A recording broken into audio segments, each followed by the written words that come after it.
Every day, when we switch on the lights, connect to the internet or commute to work, we are forming part of what are called complex systems. But to understand complex systems, we need to talk a bit about systems in general first. A system is a type of model we use to understand the world around us. In its essence, it is a group of parts called elements that function together to form a whole that is called the system. This very simple and abstract model can be used to describe a wide variety of things. Now, let's add complexity to this. Although there is no formal definition for it, we can understand complexity as a parameter, that is to say that it is a measurement of something. Firstly, it is a measurement of the number of elements within our system.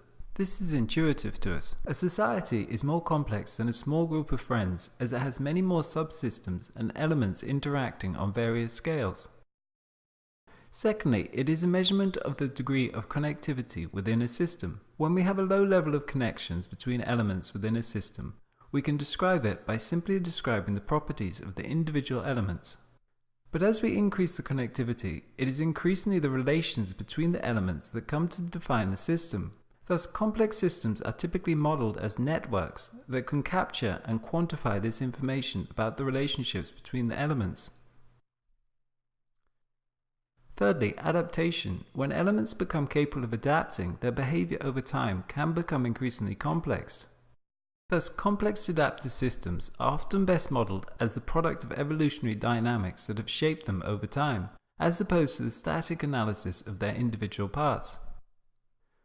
The capacity of adaptation also means that elements can self-organize, limiting the need for centralized control and allowing for the emergence of organization from the bottom up, as individual elements can interact and synchronize to form patterns. Fourthly, complexity is also a measure of the degree of diversity between elements within a system. Again, the greater the diversity between the parts, the more complex and abstract our models will have to be to capture the underlying common features. So now we have an idea of what systems and complexity are. Let's put them together, starting with a system with a low level of complexity. An example of this might be a set of, say, 5 billiard balls on a table. There are quite few of them, they are all the same, they are all separate from each other, and they are incapable of adapting. If we input some energy into this system by, say, pushing one of the balls, the outcome to this event is directly proportional to the input and is predetermined by it. We can repeat the same action a million times and we will get the exact same results. We call this type of system a deterministic or linear system because we can draw a direct line between the cause and effect, that is, input and output to the system. Because linear systems are relatively easy to model and control, much of our modern science, engineering and management practices rest upon this type of linear understanding to the world. Okay, so now let's think about what happens when we turn up the complexity.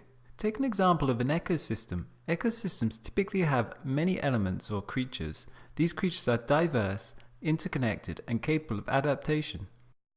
Now let's add some input to this system. Say we build an industrial zone right next to it, emitting pollution. Given the ecosystem's capacity for adaptation, the result, or output to this, may well be negligible to us initially. So we continue expanding our industrial zone. At some point, the stress from this additional input will reach a critical tipping point, with some small additional input being able to propagate through the system, creating a phase transition as our ecosystem collapses. Thus, complex systems can exhibit both extraordinary robustness and extraordinary fragility, where some small event can have a large systemic effect, known popularly as the butterfly effect. The point to take away from this illustration is that complex systems are what is called non-linear, meaning unlike our original example with the billiard ball, cause and effect are no longer directly related. It is due to the fact that complex systems are non-linear and largely defined by their connections that make them unamenable to our traditional scientific methods of analysis that often rely upon linear models and a component-based description of the world. Thus, the area of complex systems has arisen over the past few decades as an alternative paradigm within science and engineering to deal with these non-linear systems by placing a greater emphasis upon the connections and relations between the elements.